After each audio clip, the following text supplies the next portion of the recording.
Thank you for tuning in to Ending the Arkansas Opidemic, the podcast that takes a deep dive into the opioid epidemic in Arkansas. Here we will talk about life-changing impacts that opioids are having on Arkansans and speak to people that have seen the devastating effects of the opioid misuse firsthand. My name is Kirk. I am the Arkansas Drug Director, and I will be your host for this podcast. My hope is that this program can bring awareness to the opioid epidemic in Arkansas and help all of us work together to prevent opioid misuse and abuse and save the lives of countless Arkansans. You know, we're delighted today to have Paula Cunningham with us. And Paula, I know you have an extensive background and been a great resource for all of Arkansas and our country too. So why don't you start off and tell us who Paula Cunningham is? Okay. Paula Cunningham is a mom, wife. I am a registered nurse. I currently work at Blue Cross, not in clinical anymore, but I've had like 30 years of clinical nursing. And the reason I'm here today is because my experience with having a child with a substance use disorder, addiction, and also losing a child. I actually lost my son, Parker, at the age of 20 to an accidental opioid-related overdose. So tell us about Parker. Parker, he was my youngest of two, and I always say he's just like any other child, right? He did the normal things that other children do.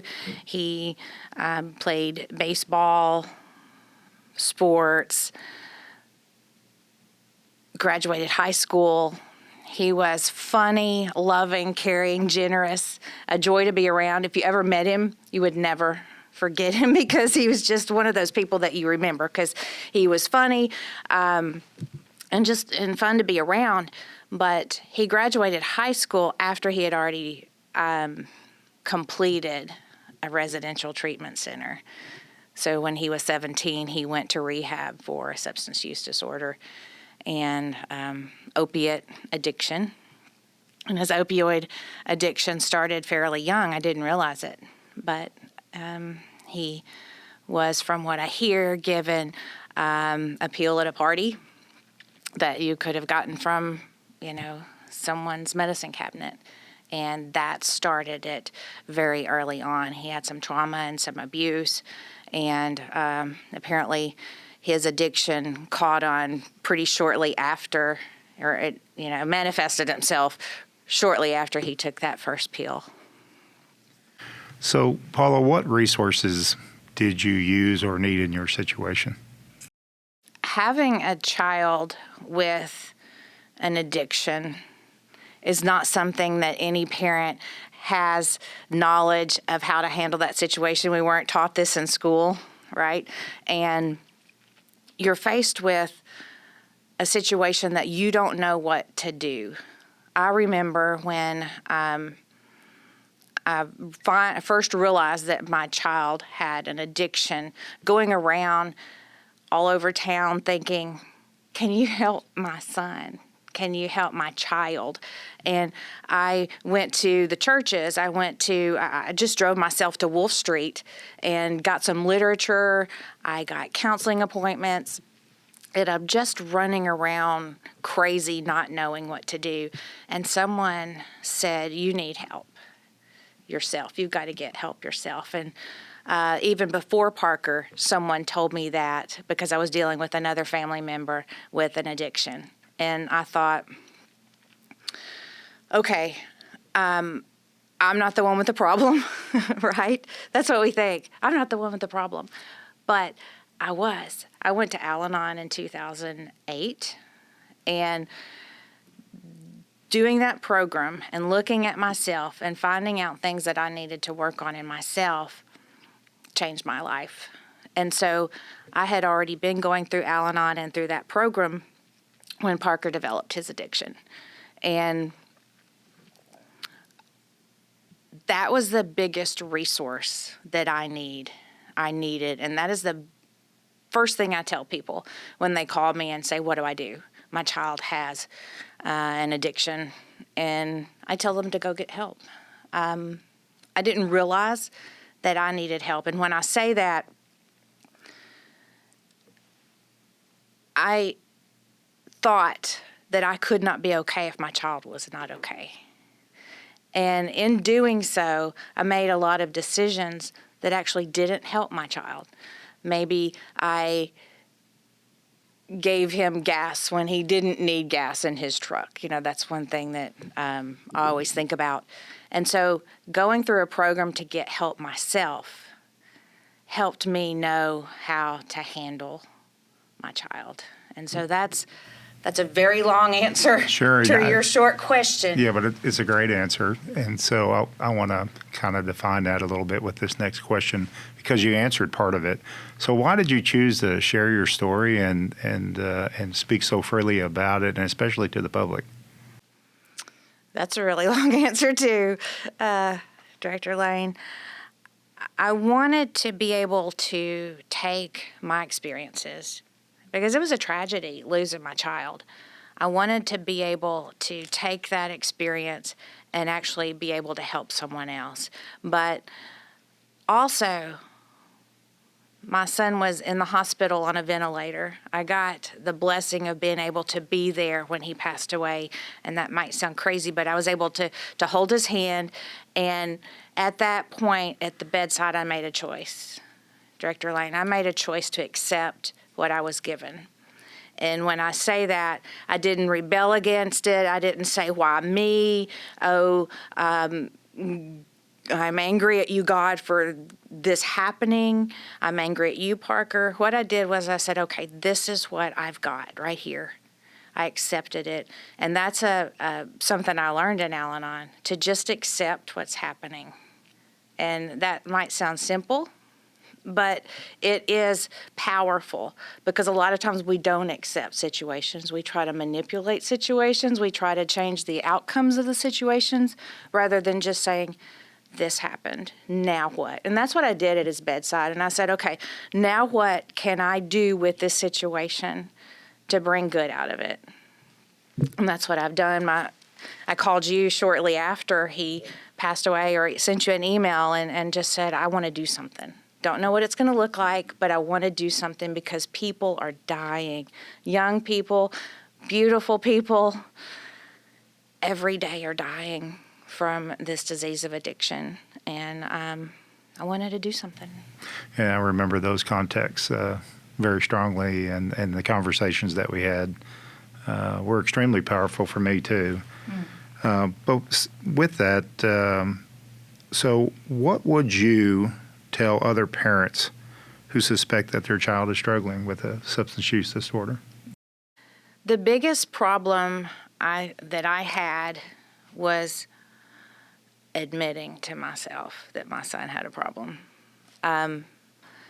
Stigma affects that, because, see, people believe, a society in general has this stigma, or addiction has a stigma surrounding it. Some people believe that it's a moral failing, and if your child has this disease, then you must be a bad parent or a bad person. And so what I do a lot when I speak or talk, I want to also talk about stigma, because that affects the person's willingness to get help, and then it affected me as a parent in admitting. And so when I first started having a family member with an addiction, I learned as much as I could about it, and I realized that it was a disease.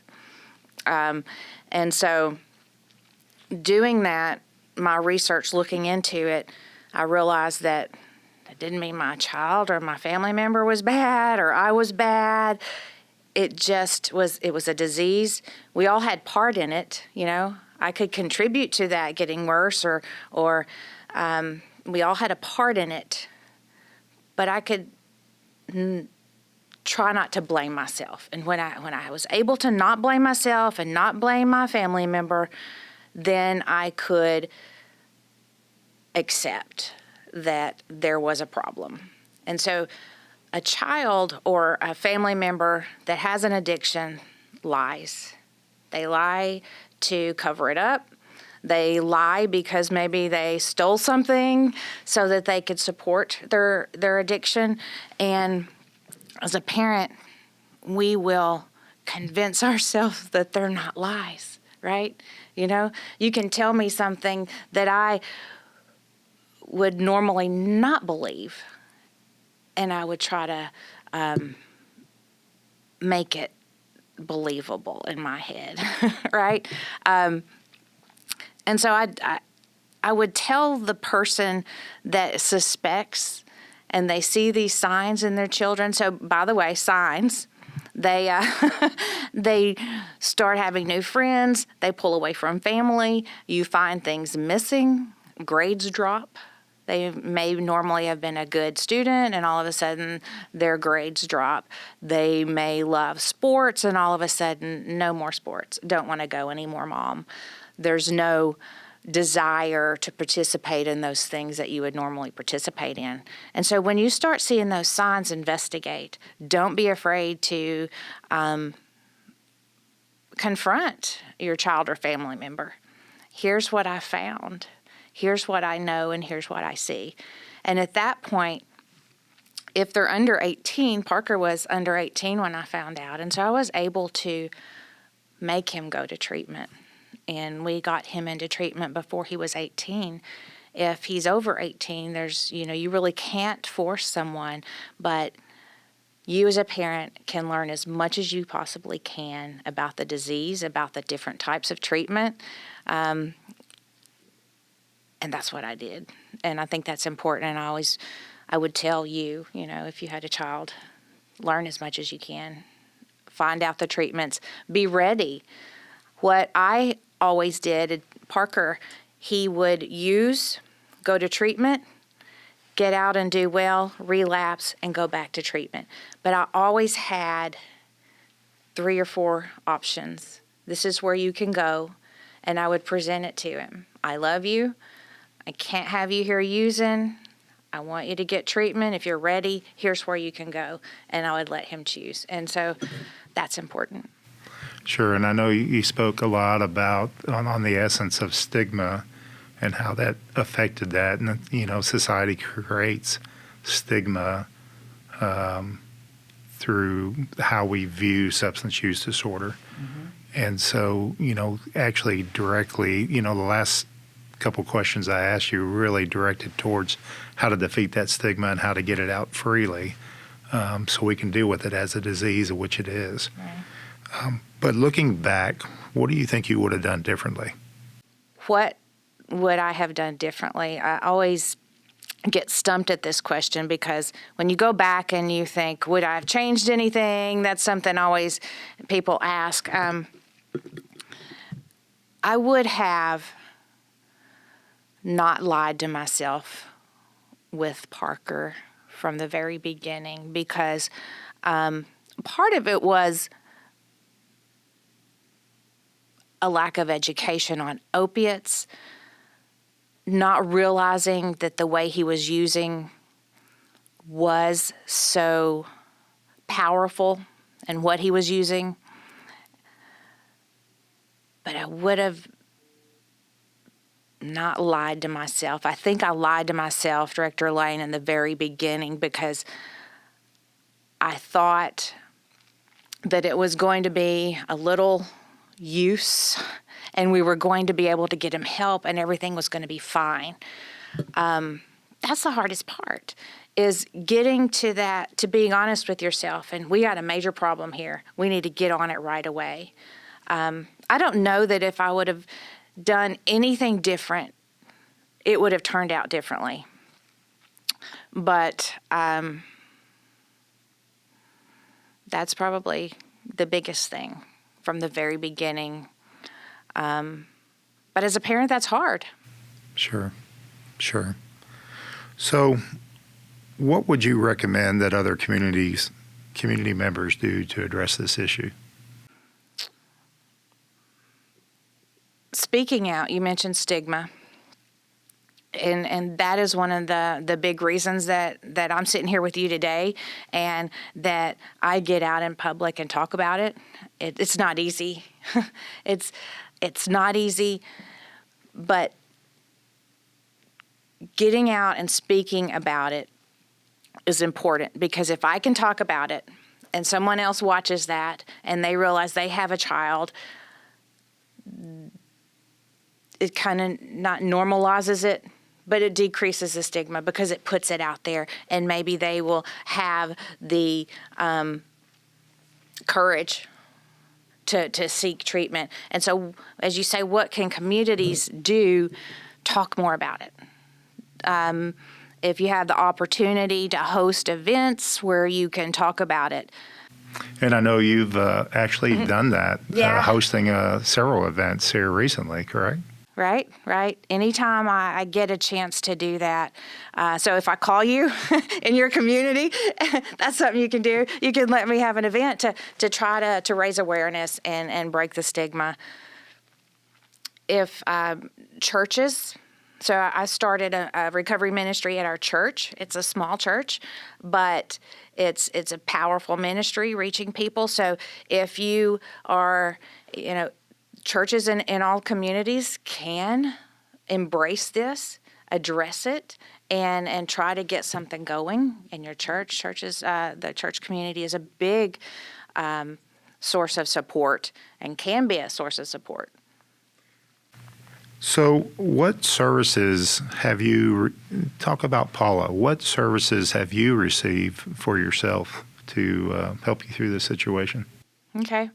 Well, Al-Anon was the first and probably the main service. I started in Al-Anon, and I went to my first meeting, like I told you, thinking, this is not my problem. My family member has a problem.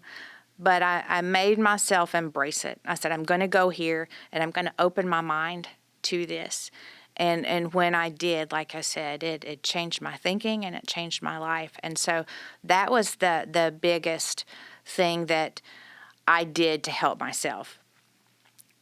My faith was the other.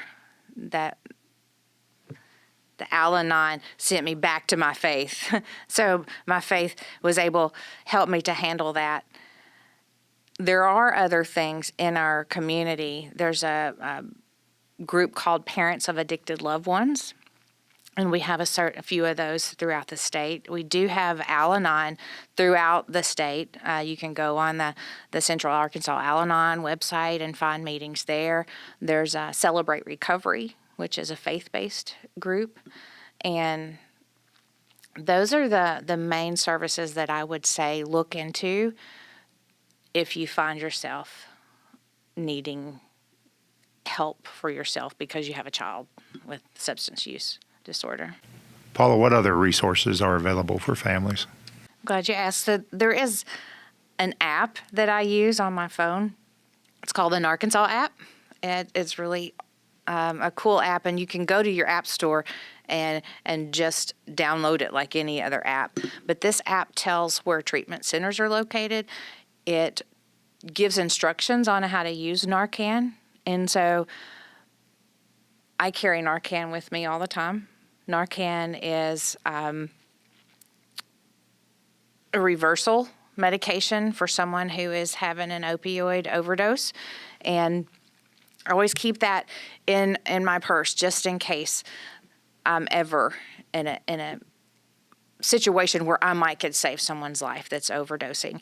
And so you can go to this app, Arkansas app, and find the instructions on how to administer the Narcan. And also, like I said, treatment centers are on there. I can look up different treatment centers all across the state of Arkansas.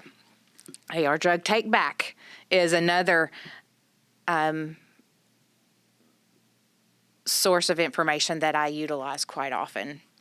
And that's got a lot of good information. It gives information on the number of overdoses in our state. And the treatment centers, what we're doing here in Arkansas, it's got a lot of information. So I always like to tell people to go to that site if they have questions about what's going on in Arkansas or how to find treatment for someone. I think most important to me in helping to develop that was the fact when I realized, and I know you'll agree with this, is that when somebody needs help, you got to give it to them right then. You can't put them on a list and say, wait. You have to be able to provide that help right then. Right. It's very important as a parent. You want someone to reach out. We didn't have that when I had family members going through this, and to be able to actually pick up the phone and call someone and talk to someone, even just to talk you through it, is very important. So thank you, Arkansas, for that resource. Well, it's been a great team that's been developing this, and like you said, it's a team that's growing, and that's what it's going to take to defeat it. Absolutely. So, how important is peer recovery services in this equation? And with the peer recovery programs that we have now, do you think that would have made a difference? Okay, I'm glad you brought that up. Recovery services are very important when you have an addiction, a substance use disorder. You need to get into recovery to get treatment, because I want everyone out there to know that there is hope if you have addiction. Not everyone dies to this disease, okay? I have many, many friends right now that have long-term sustained recovery, and they are out there giving back and helping other people. They're pulling people out of this disease daily. And so I like to say there is hope. And I saw that hope before Parker even passed away, and I knew that recovery was possible for Parker, and I saw that future for him to be able to use his experience and help someone with it. I didn't get to see that come to fruition. Okay, I got another outcome, but that did not change the way that I felt about the recovery services and on all of the work that I saw going on in our state. And so I support that greatly right now in our state. I love what's going on. We have so a peer recovery support specialist. A peer support is someone with lived experience that is actually going in and can walk alongside someone who is in addiction. They're different from a AA or NA sponsor, but they're also different from a clinician that has some kind of hierarchy or what's the word? Anyway, they're over, the client. This is not a client situation. So if Parker, there's one instance I can think of. We now have peer recovery specialists in hospitals and with police officers. So if there is an overdose situation, there is a peer that can come along. Someone that has been in the fire before themselves can talk to the person who's overdosed. So Parker overdosed before and lived through that. And so he was taken to UAMS hospital, taken to the hospital.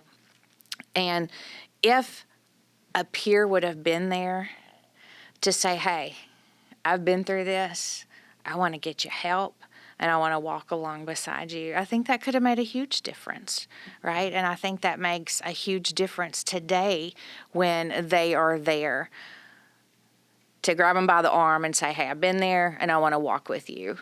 And I think that's very important. Another big role that I see peers playing that I wish I would have had when Parker was still living and going through treatment is peers working in recovery housing. And when he would go to treatment, he would finish treatment and go live in recovery housing. And so I know of several recovery houses that have peers that either live in the house or they visit the house daily, but that is their priority, to work with these people that are recovering from addiction to help them live life, and I think that's very important. So, Paula, you're a remarkable mother, and all the experiences that you have been through with Parker and with Arkansans to date. I know a lot of times you're right there on the front lines, but I also know you're behind the scenes a lot of times in a lot of the different programs that we have. Can you touch base on some of the things that you're doing? Yes, I can. I serve on the APART Coalition, Arkansas Peers Achieving Recovery Together, and that is a coalition where we are trying to get peer services known and use that coalition to decrease stigma, to educate the community on the disease and on peers. And so I serve on that coalition and work with peers. I have a foundation, Parker Gill Foundation. I started that, and we raise money to help support recovery services. We want to support recovery services in housing area. We want to support the family, and so I have parents that call me. I have a child who is suffering with this. What can I do? And so I try to keep a list of different recovery centers throughout the state. We have a large recovery center here in our state. We have several now that we didn't when Parker was going through this. I was going to mention that earlier with your other question. Great places for someone with an opiate disorder to go and detox right there in the center, and then move from detox into a residential, and then from residential into intensive outpatient. And so that's a beautiful thing that we have to offer here in our state. And so I like to get to know these centers, know what they're doing, so that I can have things to offer other parents. And so I do that behind the scenes. I just try to, anything that's going on, I kind of want to know about it. I want to be a part of it, so that I can help in whatever way. I do